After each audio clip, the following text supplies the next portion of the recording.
Delhi police JNU में तशद्दुद के मामले में हिंदू रक्षा दल के दावे की जांच पड़ताल कर रही है। सोशल मीडिया पर दल के कौमी सदर पिंकी चौधरी ने दावा किया था कि उनकी तंजीम ने ही जेएनयू में तशद्दुद बर्पा किया था। उन्होंने नफरत फैलाने और अमन में रखना डालने वाले बयान भी सोशल मीडिया में पोस्ट किए हैं।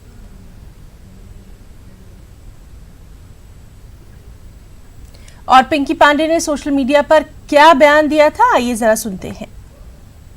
हमें वो बर्दाश्त नहीं हुई और ऐसी गतिविधियां हमारे देश में रहते हैं, हमारे देश का खाते हैं और हमारे देश में ही शिक्षा प्राप्त कर रहे हैं। ये क्या चाहते हैं? हमारे देश में ऐसी गतिविधियां हिंदू रक्षा दल बर्दाश्त नहीं करेगा। देश विरोधी गतिविधियां अगर हमारे यहां कोई करेगा तो उसे इसी तरीके का जवाब दिया जाएगा जैसा हमने कल शाम को दिया है और इसकी सारी जिम्मेदारी हम लोग लेते हैं। हमारे धर्म के खिलाफ इतना गलत बोलना और किस तरीके का इन लोगों का जो है व्यवहार है। कई वर्षों से जेएनयू कम्युनिस्टों का अड्डा है और ऐसे अड्डे हम लोग बर्दाश्त नहीं करते हैं। पहले से हम लोग अपने धर्म के लिए अपने प्राण न्यौछावर करने के लिए तत्पर तैयार रहते हैं। ऐसी गतिविधियां हम लोग बर्दाश्त नहीं करेंगे। ये कल की जो जिम्मेदारी है, सारी जिम्मेदारी हिंदू रक्षा दल लेता है।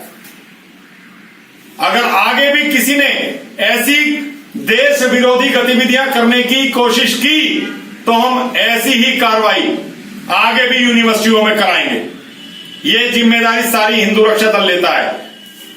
हिंदू रक्षा दल, भूपेंद्र तोमर, पिंकी चौधरी ये जिम्मेदारी लेता है। कल जो जेएनयू में घटना हुई है वो सब हमारे कार्यकर्ता थे और जो भारत मां के लिए ऐसे काम भी नहीं कर सकता है उसे इस देश में, इस भारत मां के लिए कोई अधिकार नहीं है यहां रहने का।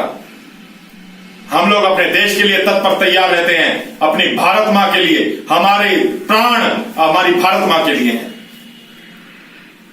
और जो भी धर्म के खिलाफ बोलेगा हम वो बर्दाश्त नहीं करेंगे।